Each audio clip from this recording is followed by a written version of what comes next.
So today we are in Be Set Apart Part 20. Some of you first-timers are thinking, part what? We're just getting started, part 20. I mean, go listen to the Heart of the Matter, 64 parts. Okay. Anyway, part 20. So we've been studying the idea of being set apart. We understand that to be set apart is to be consecrated, declared sacred, dedicated or set apart for the service or worship of Yahweh. To set something apart is to make it clear that it's set apart for a special purpose, and that it's also distinguishably, I'm gonna work on my tongue today, distinguishably different in a very open and obvious way from the other things that are similar, right? There's gotta be something that distinguishes it as different in an open and discernible way. And so we are supposed to be a set-apart people, so we should be distinguished from the rest of the world in an open and obvious way. And they should be positive ways that reflect positively on our Father, not because we're, judgmental jerks or some other thing, right? But that we become obviously, like for example, when everybody else is stressing out and you're calm, and they don't understand, why are you calm? Because I'm set apart, because I have emunah, because I have trust, right? Okay. And we've taken that through all these parts. We've been dealing for the last few sessions on the armor of Elohim at the end of Ephesians chapter 6, and noting and understanding that the armor is a very important part of being set apart, the items that are part of the armor. And we're up to verse 16, Ephesians 6, okay? We just finished the fitting the feet with the good news, and then in verse 16, it says, above all, having taken up the shield of belief, with which you shall have power to quench all the burning arrows of the wicked one. The shield of belief. All right. So what kind of attacks are we talking about here? Right? Because it says you're going to be, with the shield of belief, have the power to quench the burning arrows of the wicked one. The burning arrows of the wicked one. Okay. So what kind of attacks are we talking about? Oh, we're talking about spiritual attacks. Well, yes and no. There's a spirit problem in the people attacking you. Okay, it could be a spirit of rudeness or crudeness or judgment or some other thing, but it's not necessarily just an outside thing, okay? You get arrows shot at you. James uses the idea of trials being fiery, okay? So we're talking about these arrows, these burning arrows of the wicked. Okay, of the wicked one. In other words, things that are, what does the wicked one try to do? What does he try to do? Things that are designed to derail your movement forward on the walk, to discourage you, to hinder you, to do something that will cause you to struggle in moving forward in your walk. Okay, that's what the wicked one does.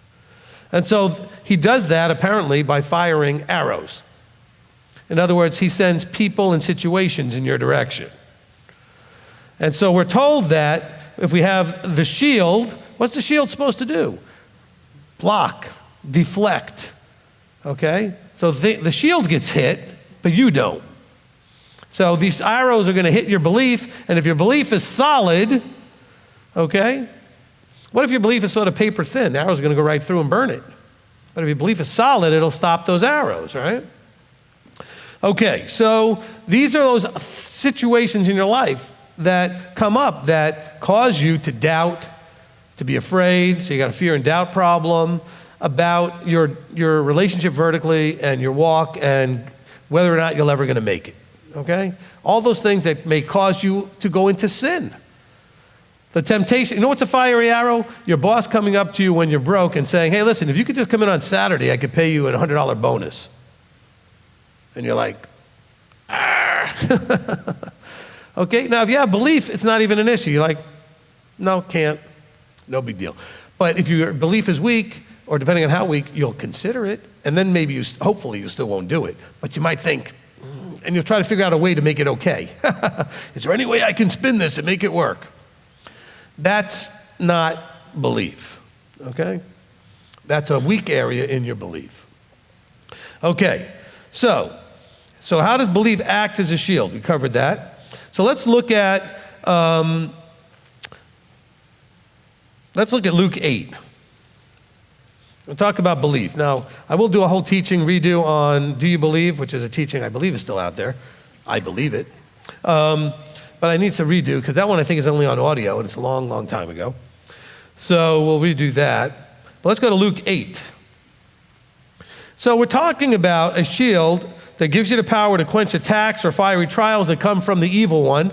And by the way, sometimes that's you. You're like, what?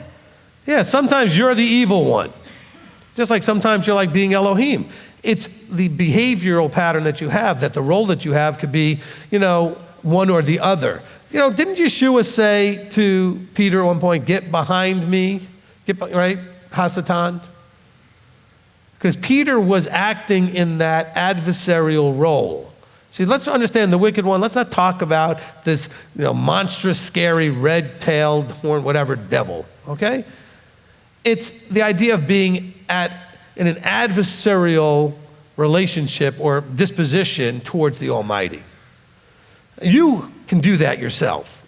You can be in your own head an adversary to the Almighty. That voice in your head but I don't want to do that. Well, I don't like that. I prefer this. That is often adversarial when those things that you want and don't want are opposite of what he says. He says yes, and you say, but I don't want it. He says no, and you say, but I want it. So that could be a trial that's coming from you. The wicked one is sitting there going, that was easy, hit the little Staples button, right? He didn't have to do anything because you got enough of that in yourself. And so let's understand that now as we go to Luke chapter 8, verse 22. And on a certain day it came to be that he entered into a boat, this is Yeshua, with his taught ones, and he said to them, let us go over to the other side of the lake. And they set out. Now, first of all, we should have a very simple understanding that if Yeshua says, let us go over to the other side of the lake, that there's a guarantee that they'll go to the other side of the lake, right? I mean, why would there be any thought that we wouldn't get to the other side of the lake? So he says, let's go, and they went. And as they were sailing, he fell asleep. And a windstorm came down on the lake, and they were filling up and were in danger. Okay, so there's a storm coming, and the water's coming into the boat. And they came to him, and they woke him up, saying, Master, Master, we are perishing, we're dying. Look, these were, a lot of them anyway, they were fishermen. For them to be saying we're dying, it's not like we took a bunch of city folk who've never been on water and a little water got in the boat and they're flipping out, right? These are people who spend a lot of time in a boat. So this must have been a lot of water, and it was very scary to them because this was not the usual, just hey, some water got in the boat, all right? So they're like really panicking here. And he woke up and he rebuked the wind and the raging of the water, and they ceased and they were calm. And then he said to them, where is your shield? Where is your belief? And they were afraid and marveled, saying to one another, who then is this? They didn't even pay attention to his question. They were still marveling over the fact that he calmed the storm. He said, where's your belief? And their answer is, who can do all of this stuff? It's like, well, you're not understanding any of this stuff. Your belief is not there. You don't know who you're dealing with. You don't know what he's capable of. You don't know what it means when he says, I'm going to do something that's going to get done. And if I say we're going somewhere, we're going. If I say we're going to get there, we're going to get there. They say, who is this then that even commands the winds and the water, and they obey him? That's their response to where's your belief? But they answer by saying, we don't have belief. Okay, they had some. You have some. But think about every time that you run into a fear and doubt problem, where you end up in a place of being afraid or in a place of doubting, you are going to find yourself, if you're in one of those places, having a belief challenge. All right? Because belief is the opposite of fear and doubt. It's confidence and trust in what's coming from above, right? So they had Yeshua with them. And this is, you know what? I think a lot of people have some level of Messiah with them, but their belief problem is that they don't know what they have. They don't really understand who he is. They don't really understand what he does and what he's capable of doing, etc. Otherwise, they would believe and trust. Okay? Look, if you're a parent, men especially, You should be presenting your children with that solid foundation that if you say something, they can count on it. So that way they don't have fear and doubt, okay? I don't think my daughter is ever afraid of anything when I'm there because she's learned through experience that I provide that safety. She's always safe when I'm around. All your children should feel that and know that, okay? I know my son probably does too. He just wouldn't say it. My daughter, I know, says it. She says, I'm her hero.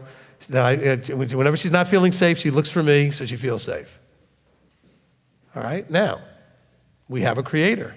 We have a Messiah. Part of what they do is make us feel safe. But we're safe, why? Just because they're there or because we know and trust that everything is under their control? Why does she know things are safe when I'm around my daughter? Because she knows if I'm there, I can make sure things are safe. Okay? Even if things don't look like they're going very well, she knows if I'm there, I'm monitoring it and it will be just fine. Yeah, things did not go very well with Yeshua in the boat. I mean, it was bad enough for a bunch of fishermen to flip out. There was a lot of water getting in this boat. The waves are tossing them all over the place. The wind was blowing. Okay? And so he allowed it to get pretty rough. By the way, is that not also a problem in your life? Remember, we're talking about Ephesians 6 now. The shield to deal with the fiery trials and things that can come from the wicked one. So that doesn't mean that the shield prevents them from happening at all or for you experiencing them. Right? They experienced the water and the wind and all that stuff getting in the boat. And you know what? Had they not woken him up, it would have worked out. Had they not woken him up, they would have been fine. You know that. I know that. They didn't know that. Okay? But also there's another lesson here, and I've taught this little account many times. I don't think I've said some of the things I'm saying now, so you may want to make note of that. But, this whole thing also should be, what about in your life when all that's happening and you think he's not paying attention, he's asleep? Does that ever happen with you? Well, he just doesn't seem to be paying attention to all the things I'm going through right now. He's always paying attention. I'm confident that while he was, quote, sleeping, that he was fully aware of everything that was happening. Matter of fact, he may have just had his eyes closed to see what they would do. All right? Oh, no, you can't say that, Rabbi. You're changing the word. It says he was asleep. Well, that's what the person writing this and those people there thought at the moment. Have you ever been in a room where stuff was going on, especially if you fell asleep, quote unquote, on a couch or something, so it was pretty public, and you heard some things going on, but you were not really asleep, but you were glad that you were getting to kind of hear what's going on? Right? No, nobody's ever done that. Kept their eyes closed even after they woke up, but they didn't really open them because there was stuff going on that they wanted to know more about before they actually got up. You've never done that, right? And I don't even mean like you were sneakily pretending. You may have actually been asleep, but you woke up. But before you actually got up, you heard some stuff going on, and you thought, okay, I'm going to keep my eyes closed and just act asleep and listen for a little bit. So Yeshua, I'm sure, was paying attention. Okay, he was well aware. I mean, do we really think that he was going to let them drown and that he was going to drown and all this other stuff, that the boat was actually going to sink? Some of you think your boat's going to sink because you're taking on a whole lot of water and you're getting blown all over the place and it's getting rough out there. Where's the shield of belief? Okay?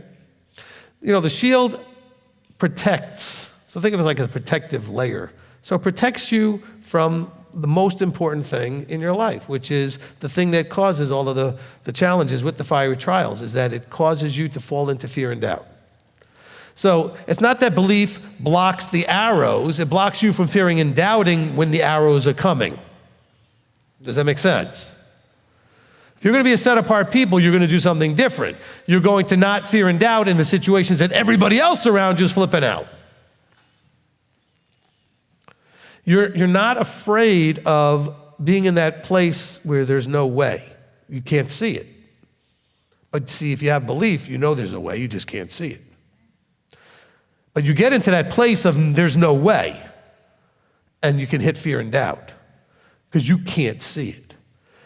I mean, there's reasons, Paul tells you this, right? Everything in the Old Testament was there as examples for us. There's reasons why the Israelites got stuck by the sea, a rock in a hard place. Israelites are there. There's the ocean, there's the mountains, and then there's the Egyptians.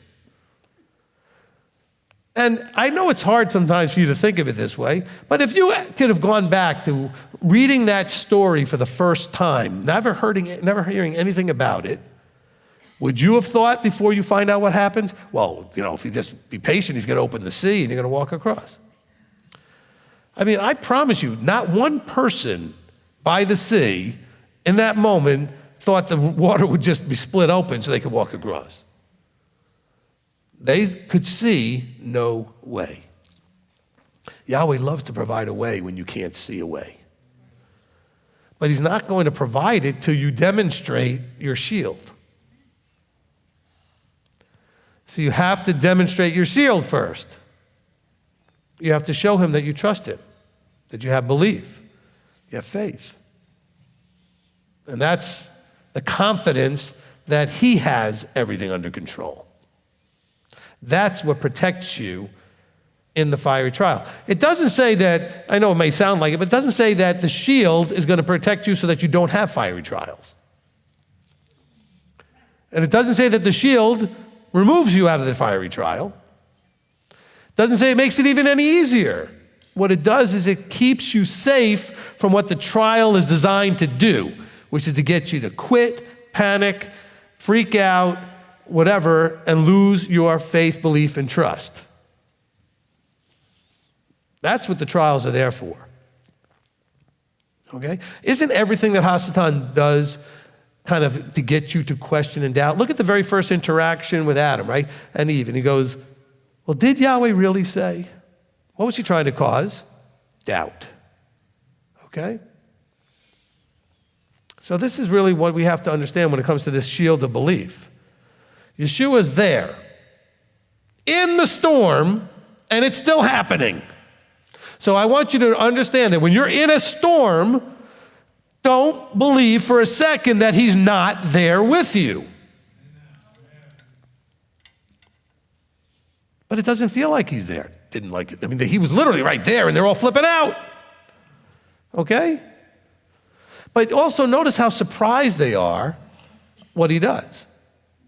Can we agree that means that their belief level wasn't to where it needed to be to understand who they were dealing with? I mean, they all understood him on some level at this point. None of them expected him to resurrect from the dead. None of them expected him just to be anything but killed, because they had trouble fully embracing, believing who and what he is.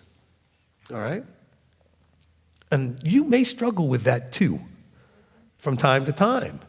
Look, I know we use this phrase, well, this person is a believer, I'm a believer, I became a believer, whatever. You know what?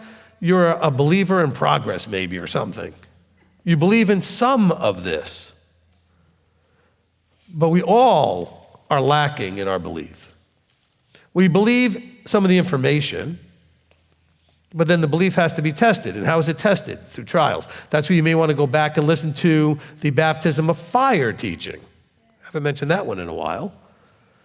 And for all of you listening right now, it has nothing to do with tongues. Okay? It has everything to do with being tested on what you were baptized in water and spirit for. Right? See, water, the baptism of water, is to wash you and bury the old man. Baptism of spirit is to infuse you with the right stuff. The baptism of fire is to see if that worked very well. Did it take? Do you need more spirit in and more of you out? Okay? And so there's a cycle of this water, spirit, fire baptisms. And baptism is simply being immersed. You're immersing your old you in the water and leaving it there, hopefully. Then you're immersing yourself in the vertical stuff, in the above. Then he's going to send you a little test. Either he will or he'll allow Hasatan to do it. And you're going to be tested to see what you're made out of. How much have you learned? How far have you progressed? Where are you right now in this walk? Because you claim a lot. You do. And I don't blame you for that. I'm not even saying you shouldn't. We all claim a lot. Well, I've been walking this walk. People will tell me that, well, I've been walking this walk for 10 years, 3 years, 5 years. It doesn't matter. I've been walking this walk. Really? You've been trying to walk this walk and doing successfully sometimes and not so successfully other times, but we're all works in progress here. okay? And the biggest challenge is the challenge that's the ultimate killer, which is why we need the shield. The ultimate killer is fear and doubt, okay? Because that will kill you. That will kill you spiritually.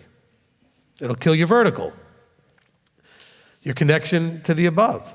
Now, some of you are saying, but when I'm in the trial, I don't feel the connection to the above. You don't need to. You got to believe it's there.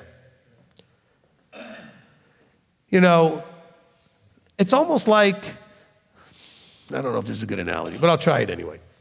Look, you know the one moment where Yeshua says, why have you forsaken me? Because that's that one moment for the first time in his life where he was cut off from above, because in order to kill him, he had to be cut off from above so he could die. But he'd never had that feeling before. He didn't know what that felt like before. Some of you spend most of your life feeling like you had this vertical thing, and then there's times now where you don't feel like you have it, and it's flipping you out, it's freaking you out, it's scaring you. Well, but yet, Yeshua was restored to full everything after that, but in order to kill something and have it die, he had to be removed out of that, just for that moment.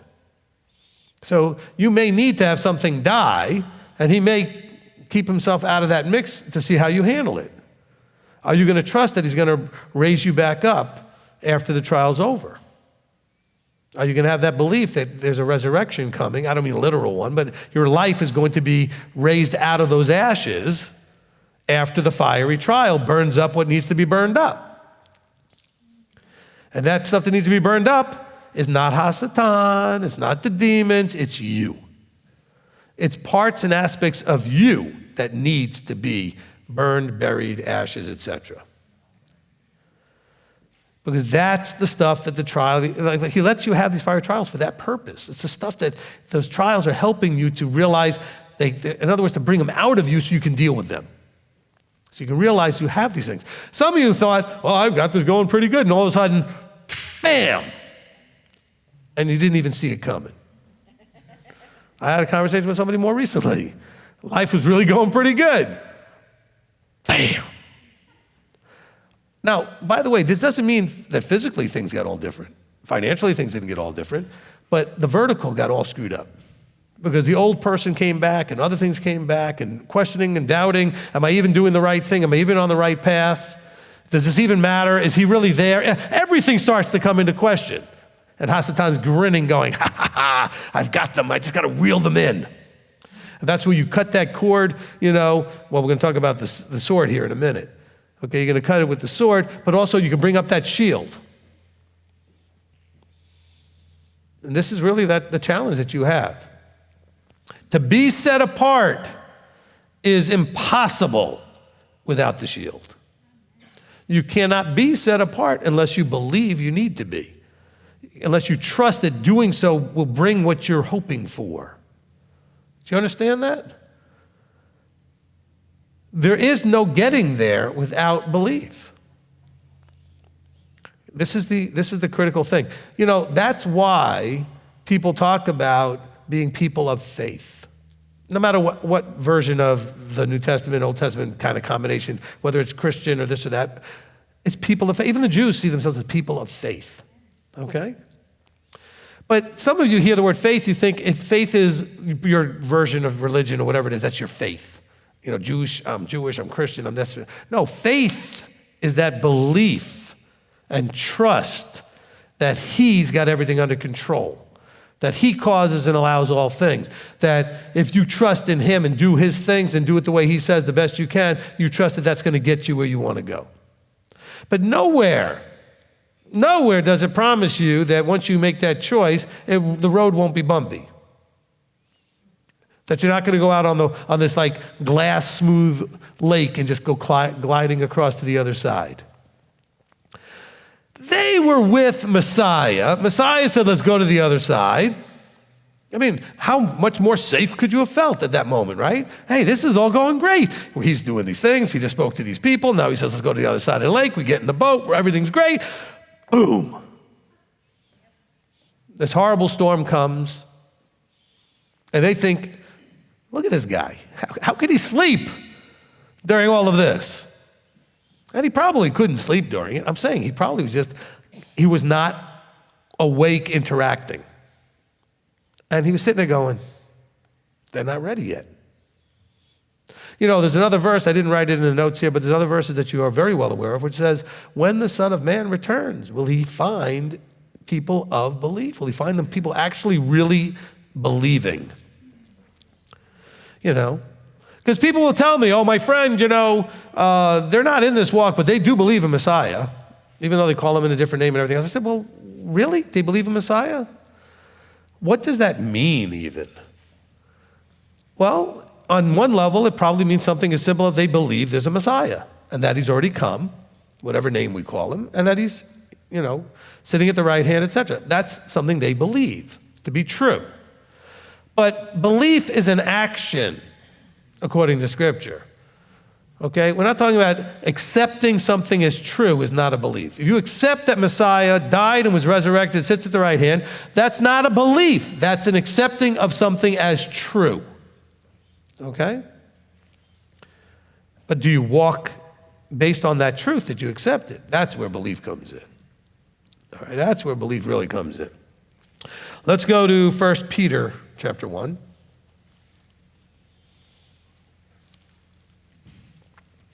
And we're going to read here starting in verse 3. So, beginning in verse 3, blessed be the Elohim and Father of our Master Yeshua Messiah, who according to his great compassion has caused us to be born again to a living expectation through the resurrection of Yeshua Messiah from the dead. Okay, let me stop there for just for a second. I know that surprises you. You read one verse, I want to stop. All right. Okay, so he said, who according to his great compassion has caused us to be born again. Okay, so this born again thing gets a little confusing for people, because that's one of those status things, again, people like to use. Oh, I'm born again. Are you born again? I'm born again. Look, this idea of born again is very simple. Those who took the old you and buried it, and now you're walking as a new you. It's not a spiritual experience or some magical thing from above. It's something you actually chose to do. But you were caused to do it by your being called and drawn to know that there's a different you that is desired by the Almighty. And the old you needs to go. That's where you then come out of the water, like coming out of the womb, a new person. Okay? So he says, who according to his great compassion has caused us to be drawn into and desire and to seek after, choosing to bury the old one so that we could be born again to a living expectation. So now we have an expectation that actually brings life. So it's a living expectation, right? It's an expectation that brings us life. It's an expectation that what we do actually matters in some way. There's a bigger picture to it. All right, because that being said, let's understand, everybody out there with no beliefs, no faith, no any understanding vertically, they don't have an expectation except that they're going to die. That's their only expectation, is that someday they're going to die, this will all be over, so I'm going to try to maximize this the best I can. No wonder they're so miserable, because they're not getting enough out of this life, because this is all they think they have. And if they can't figure out how to make this life work, then they're going to just be depressed and just quit and vegetate in front of video games and TVs and drink, and that's it. Okay? But you have been born again, which means you have an expectation, a living expectation about living. All right? Okay, so living expectation through the resurrection of Yeshua Messiah from the dead. So through Messiah Yeshua, you now have an expectation that because of what he did, what you do can lead to an eternal life situation. Okay? You should expect that. Don't you expect that because of what he did, you can now have the potential for eternal life? All right, so you believe that. Okay? And so, through the resurrection of Yeshua Messiah from the dead to an inheritance incorruptible and undefiled and unfading, having been kept in the heavens for you. So you're trusting and you're believing that that inheritance is there, that these things are awaiting you, who are protected by the power of Elohim through belief. See, you're protected by belief. This is what Ephesians was saying the same thing. Paul was saying the same thing in Ephesians. He said, who are protected by the power of Elohim through belief. So without belief, you're not protected by the power of Elohim. Elohim is not going to do for you what you won't do for yourself. If you're not going to trust and believe me, why am I going to do anything for you? I'm going to do stuff to get you to see that you should. I'm going to do just enough to kind of poke at you. But you want to be protected, you have to believe. You have to believe. For a deliverance ready to be revealed in the last time. So now this is even talking about the big picture, right? We're protected by the power of Elohim through belief for a deliverance ready to be revealed in the last time. Okay, all of you who are looking for deliverance yesterday, tomorrow, today, like I'm saying you want it so fast, you wish it was already yesterday. Like, when do you want your deliverance? Like last week already. This is talking about in the last day. Stop worrying about what you're going through now. But what if he doesn't deliver me out of it? This isn't the deliverance you're looking for. That wasn't a Jedi mind trick. This isn't the deliverance you're looking for. All right, okay? You're looking forward to the deliverance it says in the last days. The one that's talked about here. That doesn't mean he won't deliver you out of things now. But don't get so caught up on focusing on that particular deliverance. Our expectation is in the deliverance in the last days. By the way, he's talking to people that are now dead. So they're looking forward to a deliverance, meaning the resurrection from the dead. That will happen in the last days. Okay? Continuing. He said, in which you exult, even though for a little while, if need be, you have been grieved by many trials. See what's happening? He says, we have this expectation. He said, and you need to exult in that. In other words, have confidence and revel in the fact that I've got this expectation, even though, notice what it says, if need be. See, you need to go through trials. You will never fix the things you need to fix without the trials. Some of you can actually, if you're not going in one right now, or especially if you just came out of one, can look back and say, I benefited from that trial. You should always be able to say that. Because he put you through it so that you would come out of it with a benefit. A strengthening of something, a enlightening of something, like you come to realize something. I mean, there's all kinds of different really important benefits from these trials. So he says that even though we're protected by the power of Elohim for deliverance in the last days, and we exult in these things, even though for a little while, even though, if need be, you've been grieved by many trials. Because some people are starting to get to that point where, like, every time I get one step forward, I get kicked in the teeth, and another step forward, I get kicked in the teeth. And you're like, when is this going to stop? When you stop worrying about getting kicked in the teeth. Okay? Look, how do I want to say this? Somebody needs to hear this, okay? Actually, all of you probably will run into a moment when you're going to need this. If you're at a point, I'm going to be really strong and encouraging, hopefully, and just be honest with you. If you've gotten to that point where you're like thinking about quitting, it's too hard, I can't take it anymore, I can't do it. And then you tell me you've been through this trial and that trial, and it just never seems to end. Do you know why it's happening? Because he needed to know whether or not you'd get to that point. Think about it. He's going to give you forever. So if there's a point he can get you to by allowing you to be in a really yucky, terrible spot over and over again, and then you're going to quit, he needs to know that now. He wants to know if there's any quit in you. He wants to know if you're going to give up, fear and doubt's going to win. Okay? Or when you're just going to say it's too hard. This is just too hard. I can't do it. Because some of you are wondering, well, why does he keep putting me through these things? Because there's still that part of you that's willing to consider quitting. You understand? Look, this message is a really important message today. This is at the heart of everything, this belief thing. And some of you are thinking, man, it just never seems to work for me. Well, because you might quit. And he's not going to be able to have you demonstrate that and figure that out if he just fixes it for you and never gives you a trial. You should be able to hold on and not quit all the way till the last breath out of your head. No matter how miserable you are, no matter if your whole body and health falls apart, finances fall apart, relationships fall apart, whatever it is, you should say, I don't care, I'm not letting go. All right?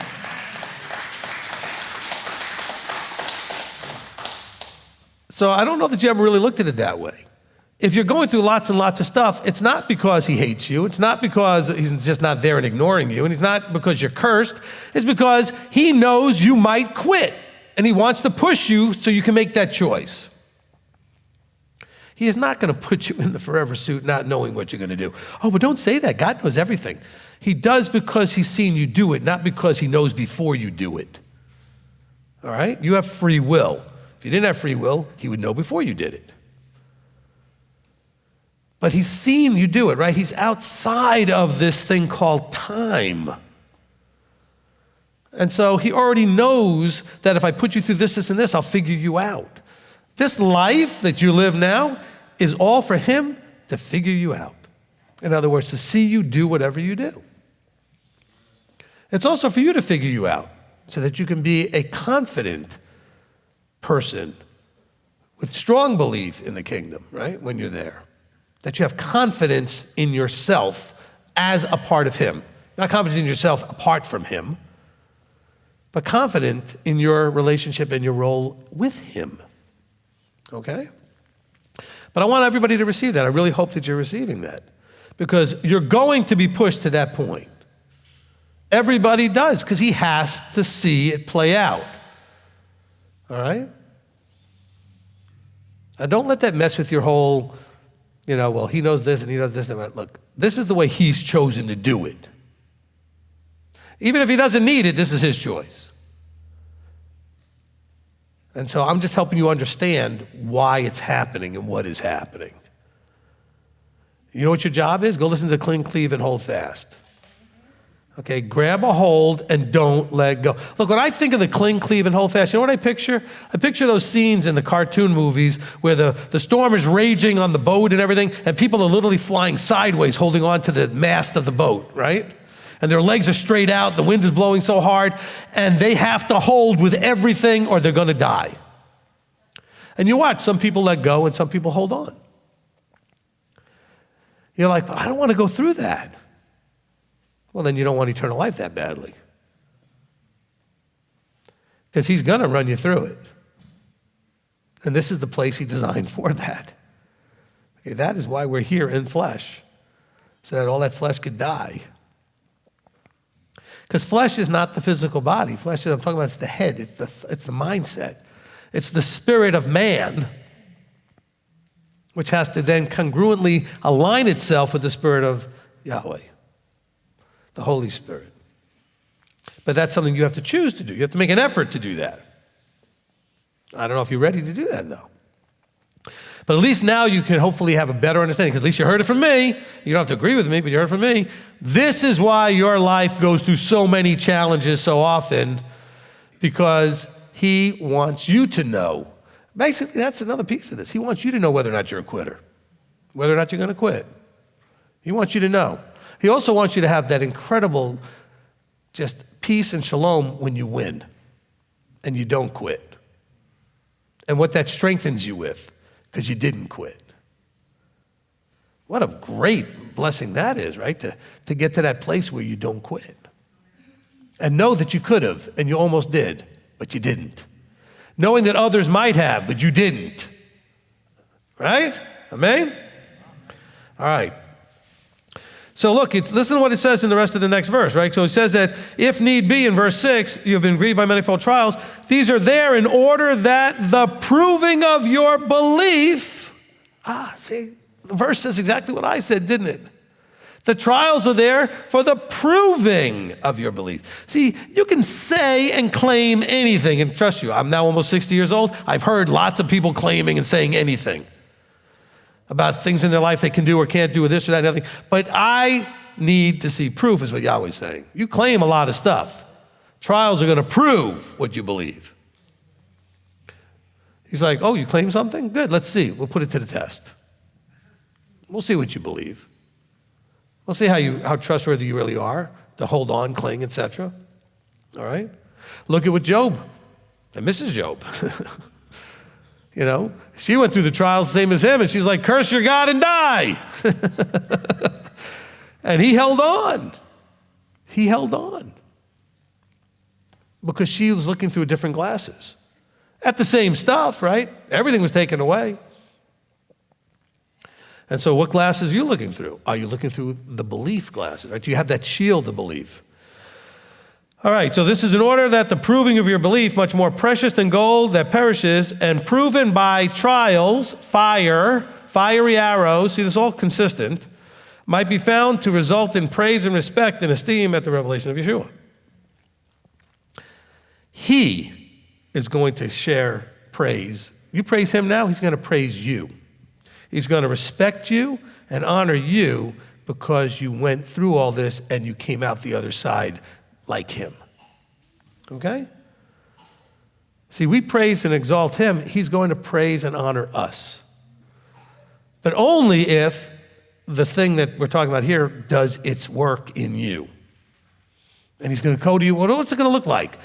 I'm proud of you. How do we say that? Maybe like, well done, good and faithful servant. That's very honoring. That's praising. See, those are the things that we're looking for. Where he looks at you and says, I know what you did to get here.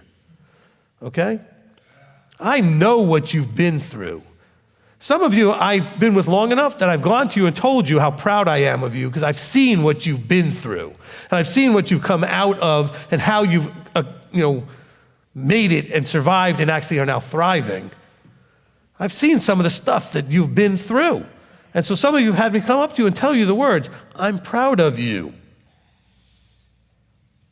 That's just me saying it.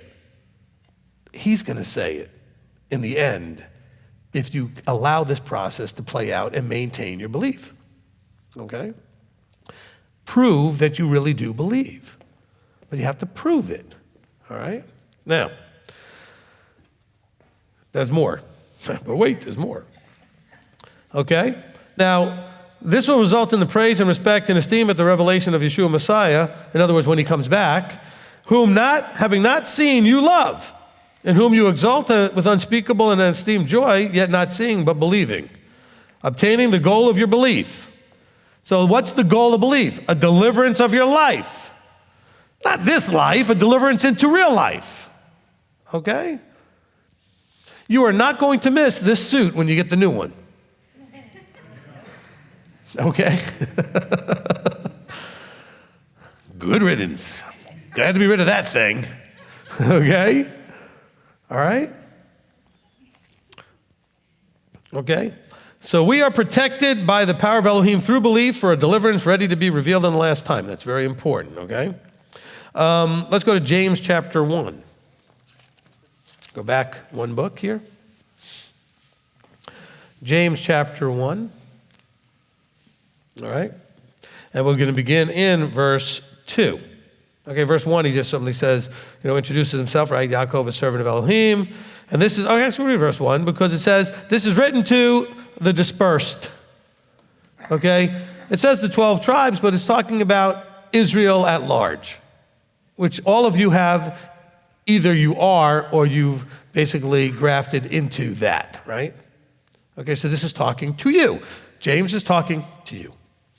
My brothers, count it all joy when you fall into fiery various trials. It's like, can be translated various or fiery trials. Again, we read all this so we kind of know where he's going because of what we just already read. But look at what he says. Knowing that the proving of your belief works endurance. So he's telling you, count it joy because it's going to prove your belief and it's going to develop endurance and it's going to lead to the rest of these things that we're going to read here. Fiery trials, various trials. All these trials are needed, right? What did Peter say? If need be. Well, guess what? We need it. Okay? Well, how do you know if you need it? If your belief isn't where it needs to be yet, you need it. Until your belief gets to that level, then you need it. Okay? Now, he says that this proving works endurance. So the trials you're going through, it's not because they're going to end, you're not going to have any more, but it's going to help you develop what's called endurance. You have to, so endurance, we think of endurance, I think endure somehow looks different than endurance. Endurance, you think of like the marathoner, having the endurance to go a long distance or whatever, right? Having the ability to go through something for a long period of time. I want you to focus on the beginning of the word, endure, which has more the idea of doing something that's painful and hard, but you're just holding on. Okay? It's not something you're enjoying doing. It's nothing you want to do, but you're going to endure through it. okay?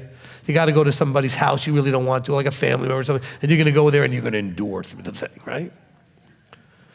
But that's what he's telling you, is that this is going to develop your endurance, your ability over a long periods of time to not quit, not give in, not fear, not doubt, but maintain belief, okay? He says, and let the endurance have a perfect work so that you be perfect and complete. This is another reason why you get the trials, because you need to become perfect and complete. And so through trials, improving your belief in the working of the endurance, that perfect work that it's supposed to accomplish. When it says let it have a perfect work, meaning let it do its job perfectly, which is to get you to the place where you are perfect and complete. And so it's not so much as you being perfect, but part of it is getting rid of that part of you that was not perfect. No longer being the you that was so problematic, being the you that's completely aligned with him. That's a life's journey, right? Which is going to be something that you have to endure the life part while you're on the journey part. Because this life is brutal at times. Oh, it's great at times, don't get me wrong, I mean it is, but it's brutal at times. And you have to have a lot of endurance to get through this. Listen to the teaching, endure, and receive the crown of life. I mean, it's all about that. I'm sure we started actually probably right here in this verse. Okay? Look, and he talks about that you be perfect and complete, lacking in nothing. You know where that triggers me to go? Ephesians chapter 4. Okay?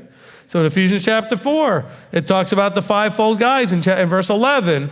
He says, and these fivefold, the emissaries and prophets and evangelists and shepherds and teachers, have the role of perfecting the set apart ones, us, to the work of service, to a building up of the body of Messiah until, listen to what he says here. Look at the wording. This is Paul. We read Peter, James. They're all saying the same things. What a surprise.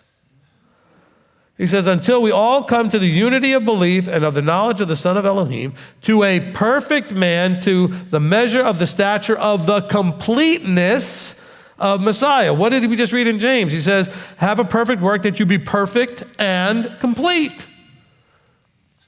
So this that James is talking about involves those roles that those people play, the anointed appointeds that you're supposed to have in your life to shepherd you and be a prophet and a teacher and all those other things so that you can have these things, because it says that these things are needed, okay, so that you're no longer children tossed about, that's back in still in Ephesians 4:14, borne about by every wind of teaching, blown about by wind. We're back to Luke, we're back reading Luke, Luke 8.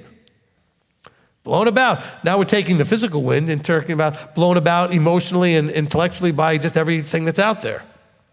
Okay? And then he goes, but maintaining the truth and love, we grow up in all respects into Messiah who's the head. Now, notice that it does say that you need all these things, these guys to help us to get there until we come into this unity and this completeness and of perfection, etc., of the stature of Messiah. So let's understand that everything I'm telling you, this book is still telling you, you can't do this, not all of it, right? You cannot do this by yourself.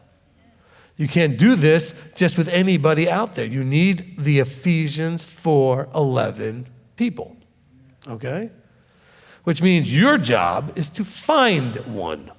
At least just find one. They're hard enough to find anyway. Find one. And then understand the role. And that's, by the way, and then if that one, it really is an anointed person, they may be some of your trials. Think about it. And some people have left because I was their trial. And they didn't have the endurance, and they had too much of their own flesh in the way to not handle my delivery methods. Okay? And so they may want, see, if they ask the right questions, they get the right answers. By the way, isn't that always the case, right? We get a lot of bad answers because we ask bad questions. All right? So what question could they have asked? They could have asked, well, Father, why did you send me here just so I end up with this guy making me feel so bad or whatever it is? And the answer should have been, I sent you there because it's the trial you need to go through so that you can get to the place you need to get to. All right? Because there's something in you that he's going to bring out and trigger that you're going to go run someplace and get coddled so you don't have to deal with it. But if you stay, you'll deal with it. All right? okay? See, and people run because they're not ready. I'm not saying any other big picture. They're just not ready to deal with themselves in less than ideal meaning in their own personal standards, right? Less than ideal things. For some of you, I'm exactly ideal to what you were hoping for. Others, I'm the opposite. You wish it could be anybody but me up here. So can I get the same information out of somebody else? But you can't, okay? You were brought here for whatever he's given me to give you. That's just reality, okay? Nobody made you come here. If you're watching online, nobody made you watch this. You could turn it to something else. Some people just went already, click, and that's fine. But if you were supposed to be here, that's the question you need to ask. Father, am I supposed to be here? And you must have asked the question or you wouldn't be here. The ones you moved here, okay? You didn't just move here because you thought it'd be a fun idea. You prayed about it. I know all of you did. And you wanted to know, Abba, am I supposed to make this move? And if you felt the answer was yes, then you need to now trust that if this becomes a trial in some way, and you heard Rocky get up there during prayer, he had some pretty good trials trying to get here, physically move all of his stuff and everything else. But if you were supposed to be here, you were supposed to grow from whatever that experience was into whatever that next level is that you're supposed to reach. Okay?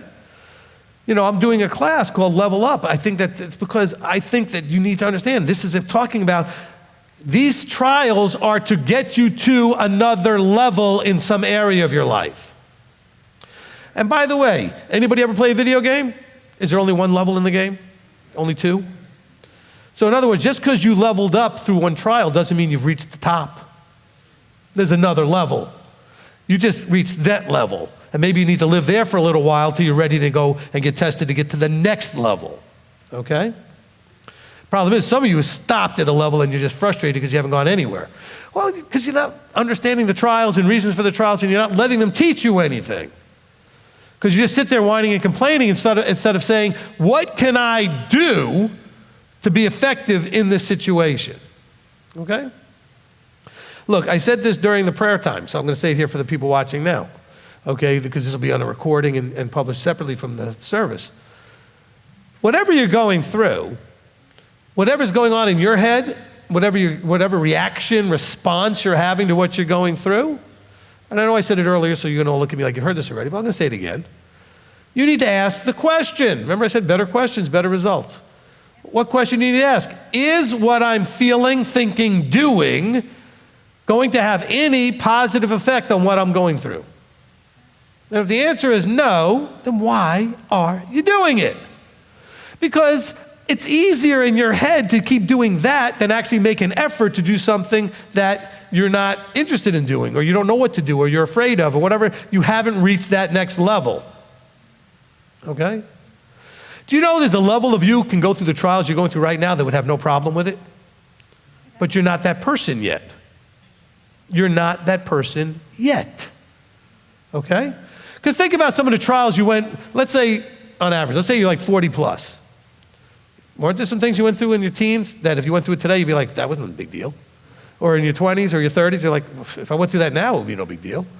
You're not the same person you were. You've grown in some areas. You're still very much the same person in other ways, but you're not the same person in so many ways.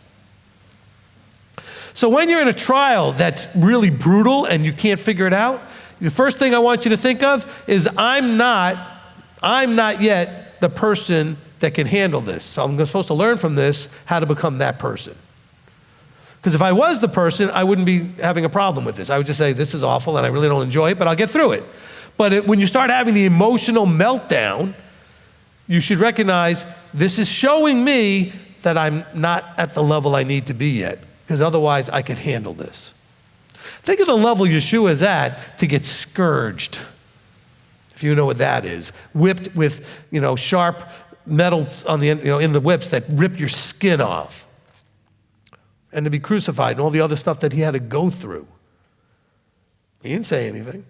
He was at a level where he had no problem. Did he enjoy it? No, he hated it. Why would he enjoy it? Nobody would enjoy that. But you didn't hear him, not one complaint. Right? Why? Because he knew it was necessary. When you get to a high enough level, what you go through, you understand, is just life and necessary. Even if it's something that seems very unnecessary, it was necessary for you to see that you could do it. and you can get through it, and you can handle it. Are we making some sense here? Okay? And so this is really critical. Let's see how far I want to go in this, till verse 8. Did we get there yet? No. Okay. So he says, if anyone lacks wisdom, let him ask of Elohim, who gives to all generously and without reproach, and it shall be given to him. Okay. So how do we do this? We ask Elohim, we pray. How does Elohim give us the wisdom? He tells you to go talk to your anointed, appointed, and counsel. Do we understand this? It doesn't always come, although on some occasions it might, as some download into your head. Because remember, you've got a couple of other interested parties in your head. You, Hasatan, okay? That may put thoughts in your head thinking, oh, I got a great idea. Yes, maybe you got that great idea. Maybe it wasn't from him. But you counsel because you're seeking him, what he has for you. So you go seek him first. You need to pray first. Then you need to make an appointment and counsel so that you can get the guidance for the wisdom in that particular situation. Okay? This is not like Solomon, who asked for wisdom and was just given wisdom as a general thing. I'm just going to bless you with wisdom. By the way, did that work really well for him? Not in every area. I mean, some areas it did. Okay? In other areas, it didn't help him at all, did it? So we're talking more about trials, endurance, belief, wisdom in the context of all that. So where do you get that wisdom? You counsel. So many of you do not do that. You just suffer in your thing, you make your bad decisions, you spin and spiral into the abyss, but you could have gotten help. You know? And so, look, we had a Torah portion not too long ago where one of the key people said that they went to inquire of Elohim. Did they talk to him directly? Of course not. They went to seek, and I tell you back then it was a Melchizedek priestess that they went to go see, all right, to ask what was going on, okay? And so this was one of those type of situations, okay? I think it was Rebecca when she had the two fighting in her side and she didn't know what does this mean? So she went to ask Elohim. Well, she didn't go ask Elohim. She prayed, and then she sought somebody that speaks for Elohim to receive that insight, okay? You see that everywhere. We just went through Joseph's story, all right? And so Pharaoh was seeking anybody or anything, and Joseph said, it only can come from Elohim, so you have to want it from him, and then I will give that to you because he'll give it to me. And that's why you come to me, because I can do that for you as well, much of the time, okay? And if you don't like coming to me, then you need to find the anointed, appointed you need to find. But you need to find that. That's the matching up of 1 Peter and James and Ephesians 4. You got to line them up. All right. So if you lack wisdom, let him ask of Elohim, who gives to all generously without reproach, and shall be given to him.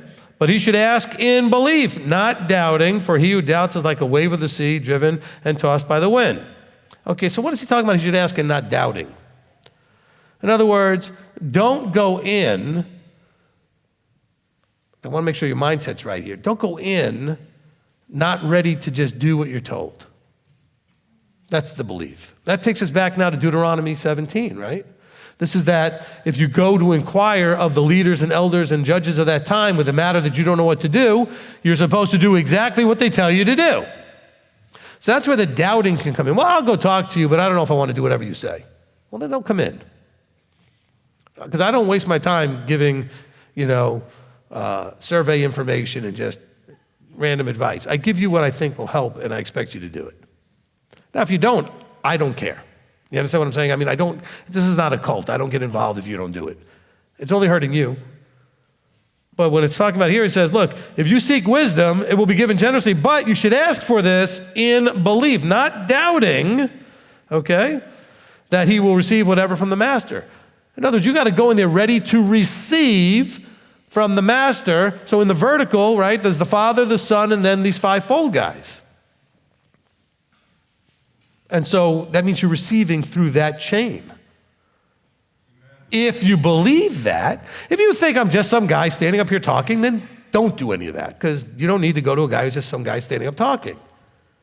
I'm serious. I'm not even saying that sarcastically. You actually need to find somebody that is an Ephesians 4:11 fivefold guy. But if you think I am, then when you come to me, you got to come not doubting, but ready in belief to take and receive. Remember we talked about revelation many times in the last couple of months. Revelation is something being revealed to you, and it has no value whatsoever unless you receive it and act upon it. So that's what people are doing here. They're seeking wisdom to be revealed to them. But if you go in doubting, are you going to accept it? No. Okay? If you go in belief, you're going to accept what you're given, and then you're going to act upon it. Okay? All of the people in this room, they counsel on any kind of regular basis, they can give you their testimonies. You know what they're going to tell you? They came, they took what I said, and they did what I encouraged them to do. And that's where the good results come from. And you're all looking at me, you're so cocky and think you're so, I don't think I'm anything. I just know that when you come, he'll give me what you need. He'll give me, I won't give you, he'll give me what you need. That's my confidence. Otherwise, why would I be doing this? Why would I let people hours and hours and hours a week waste my time counseling, which is what it would be. It would be a waste of my time if I didn't believe he would give me what you need. Okay? And so I'm an available instrument in those days, in those hours, I counsel a lot of hours because people are seeking the wisdom. And most of them, actually, thankfully, I think, take the advice and do it, but there's a good percentage of them that don't. When I say most, like 50.5%. Okay? So it's more than half. No, maybe a little better than that, but there's a lot of people that still come, and then they'll come back to me and I'll say, well, did you do what I said last time? No. And if you do that with me or Elder Billy, well, they'll tell you then go back and do what I said. Why are you wasting my time now? Okay? Because if you're not going to listen, then why should I waste my time trying to tell you anything? That's fair, isn't it? Okay? All right. So a person that comes and does that, he says, that man should not think that he shall receive whatever from the master. He says, he's double-minded. He's a double-minded man, unstable in all his ways. You don't want to be a double-minded. So what is double-minded? Okay? Double-minded can take the form of your mind and his mind, and not synchronizing your mind with his mind. Philippians 2:5, let this mind be in you. Now, wait a minute. Why would he say, let this mind be in you? He didn't say, like, let's get a mind and put it in you. You have one already. He said, but you need to let this one be in you, the one that's in Messiah Yeshua. Because your mind is getting all screwed up. Okay?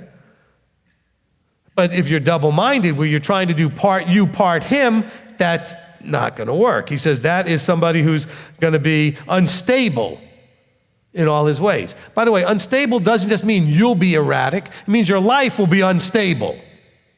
So some of you are like, my life is unstable. Well, you might have some double-minded issues. Maybe that's part of it. My life is unstable, maybe because he knows you might quit. He wants to see what you do. There's all of these. Now, look, I know they're encouraging, but they're very discouraging. I have to go through all that? Yes, you do. But it shouldn't bother you if you have belief, because you know that it's for the purpose, right? James tells you that you do this knowing. What does knowing mean? You have a deep, abiding relationship with the information, which is that if you go through this, it will prove your belief. Okay? And it's going to develop endurance. You know that, then you wouldn't have the problem. Problem is, you keep expecting it to end and then it's all done. It doesn't end until you die. Okay? It doesn't end until you die. He's not going to stop making sure and testing and prodding to make sure. Look, how many times did you see Moses as going along? Because remember, he did this for 40 years with them in the wilderness. Every now and then you see this thing come up where he tests Moses to see what he'll do. And so this is, everybody gets tested. All right, so we don't want to be double-minded, and if you're double-minded, you're going to be unstable, okay? Double-minded, I will also use the analogy I've been using lately, which is we have the logical, rational mind, and we have the emotional mind, more like our head versus our heart. And guess what? If they're not in harmony and synchronized, you're double-minded. Your head wants one thing, your heart wants the other thing, you're going to be unstable. Sometimes the heart's going to win, sometimes the head's going to win. Your head's got to always win. Okay? I'm not saying don't be emotional. I'm saying don't make decisions with that mind. Okay? Don't make your choices with the emotional mind. Make your choices with the rational thinking mind. Then you have one mind that's controlling the two. That's the same thing with let this mind be in you. Your mind's not going to exit and you're going to put his in. But if you allow the one to guide, lead, and have the authority in the two-mind system, then it acts like one mind. Okay? The same thing you got to get with your head and your heart. You got to get them to act like one mind. But some of you are very weak-minded and very emotionally driven. And so you do a lot of things that you think later, I don't know why I did all that. Because up here you're thinking, I don't want to do all that, but you did it anyway because this is not strong enough. The thinking part, the head part, isn't strong enough. The stronger mind wins. So when Yeshua's mind is in you and your mind is in you and something comes up, if Yeshua's mind in you isn't strong enough, I'm not saying him not being strong enough, but you're allowing him in there strong enough, you're going to do your stuff, not his. Okay? Especially when you've got two that aren't even one because you've got that emotional thing driving. Okay? And Yeshua's mind is not the emotional stuff. Yeshua's mind is the logical, rational, wisdom stuff that comes from above. Okay? So you've got this, this double team that you and your heart are doing on his mind, and it keeps losing out because, not that he's losing, but you're not allowing yourself to access it right because you've got too much strength in the other stuff. I want you to really, look, I think people are going to need to take this teaching, listen to it over again, and really pause it and meditate and ponder on a lot of things I'm telling you, because this is at the heart of what you're doing in this journey, in this life. It's to figure out whether or not you actually believe and won't let go. Okay? That's what it's all about. Will you believe and not doubt? Okay? It says believe and do not doubt.